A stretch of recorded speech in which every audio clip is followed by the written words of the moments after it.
Video काफ़ी important topic पर होने वाला है क्योंकि आज इस वीडियो में हम बात करने वाले हैं कि कैसे पता करें कि एयर कंडीशनर में कौन सा रेफ्रिजरेंट है, चाहे वो विंडो एसी हो या फिर स्प्लिट एसी हो।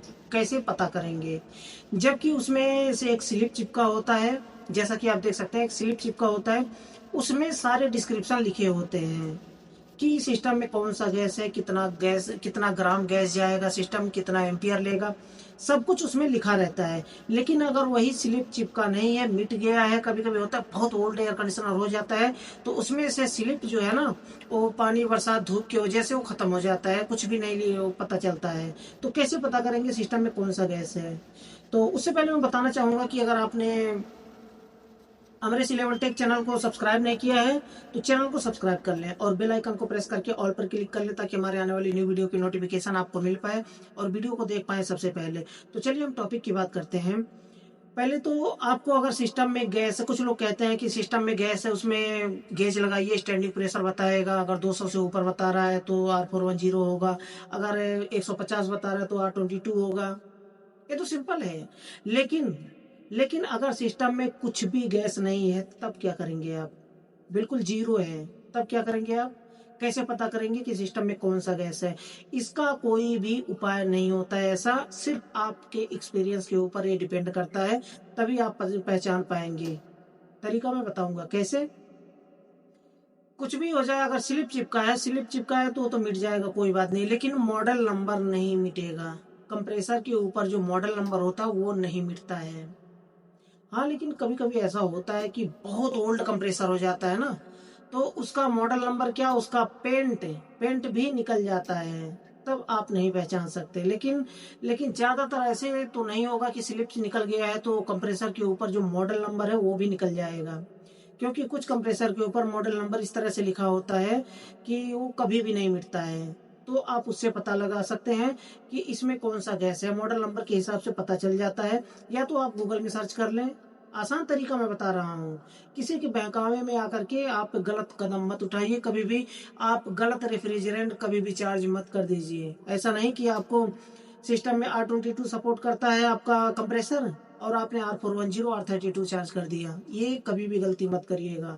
नहीं तो सिस्टम चलेगा भी नहीं, पाइप भी फट जाएगा और उसके ऊपर आइस इतना ज्यादा जमने लगेगा कूलिंग कॉइल के ऊपर। अगर R22 की जगह पे आप R410 R32 डाल देते हैं तो पाइप के ऊपर इतना ज्यादा आइस जम जाएगा और कूलिंग कॉइल के ऊपर फुल आइस जमेगा, कुछ भी कूलिंग नहीं करेगा, ये समझ लीजिए। और पाइप भी फटने का चांस होता है वहां पे। तो कभी भी गलत रेफ्रिजरेंट कभी भी चार्ज मत करिए। उससे पहले आपको पता करना है। आइडिया मैं आपको बता दे रहा हूँ। मॉडल नंबर आपको देखना है कि कौन सा मॉडल नंबर है, गूगल में आपको सर्च करना है।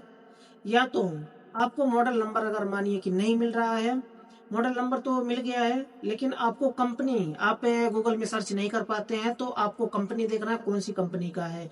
एलजी है, ओनिडा है, वोल्टास है, कौन सा एयर कंडीशनर है, उस कंपनी में आपको फोन करना है, कॉल करना है, आपको मॉडल नंबर बताना है और आपको रेफ्रिजरेंट पूछना है कि कौन सा सपोर्ट करता है रेफ्रिजरेंट। बाकी और भी मॉडल नंबर के हिसाब से मैं आपको डिस्क्रिप्शन में लिंक दे दूंगा, वहां से आप हमारी वेबसाइट पे जा करके देख सकते हैं। अलग अलग मॉडल मॉडल नंबर से भी आप पहचान सकते हैं कि सिस्टम में कौन सा रेफ्रिजरेंट है। यहाँ पर बता पाना इम्पॉसिबल पॉसिबल नहीं है क्योंकि मैं उसको एक फाइल बना के रखा हूँ। तो वहां पर जा करके आप डिस्क्रिप्शन में क्लिक करके हमारी वेबसाइट पर जाइए और आपको एक फाइल मिलेगा।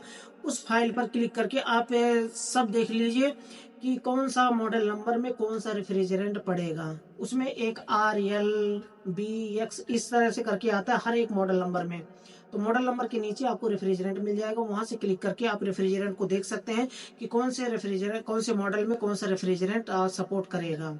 तो ये आइडिया होता है। या तो आप कंपनी में फोन करें, उस कम LG हो, वोल्टास हो, ओनिडा हो, कोई भी सिस्टम हो, उस कंपनी में फोन करें, मॉडल नंबर बताएं कि इसमें कौन सा रेफ्रिजरेंट सपोर्टेबल है। या तो आप जिसका एयर कंडीशनर है उससे पूछें आपने एयर कंडीशनर कब इंस्टॉल करवाया था, तो उस समय कब इंस्टॉल करवाया था। ये तो एक तो सिंपल सा आइडिया मैं बता दे रहा हूँ। जैसे कि बहुत पुराना एयर कंडीशनर है, 5 साल पहले का है, 10 साल पहले का है, तो सिंपल सा उसमें R22 रेफ्रिजरेंट होगा। ये यही होता है एक्सपीरियंस टेक्नीशियन का कि अगर 10 साल 5 साल पुराना सिस्टम है तो उसमें R22 ही रेफ्रिजरेंट होगा। ये समझ लीजिए। अगर मानिए कि 5 साल पहले का है, जल्दी का है, तो जल्दी का है तो ज़ाहिर-सी बात है, अगर R410 है, R32 है, तो उसका स्टिकर नहीं मिटेगा।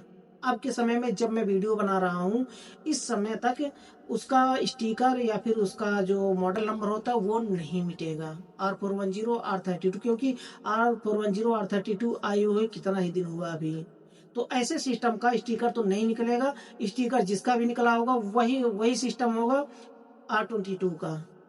सिंपल सा तरीका है कि आप कंपनी में फ़ोन कर लें, जिसका एयर कंडीशनर है उससे पूछ लें कि अगर मॉडल, अगर उसका जो कौन से कंपनी का है वो भी मिट गया है, तो पूछें कौन सी कंपनी का है, कब आपने इंस्टॉल करवाया था, तो उसी हिसाब से आप गूगल में सर्च कर लें, या फिर आप कंपनी में फ़ोन करके पूछ लें कि ये कौन-सा रेफ्रिजरेंट सपोर्टेबल है, ये एयर कंडीशनर। आसान सा तरीका है।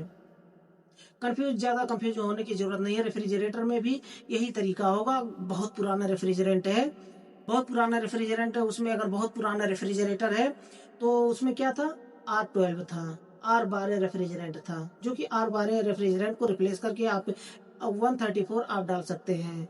R600 जो रेफ्रिजरेंट है, वह रेफ्रिजरेटर का स्टिकर नहीं निकला होगा इस समय, जब मैं वीडियो बना रहा हूँ 2024 अगस्त में। तब ये स्टिकर नहीं निकला होगा, ये ध्यान में रखिए। उसी का स्टिकर निकला होगा जो R12 का रेफ्रिजरेंट होगा, बहुत पुराना रेफ्रिजरेंट, बहुत पुराना रेफ्रिजरेटर। तो उस रेफ्रिजरेटर को आप रिप्लेस कर सकते हैं 134 में, 134 उसमें डाल सकते हैं, कोई दिक्कत नहीं है।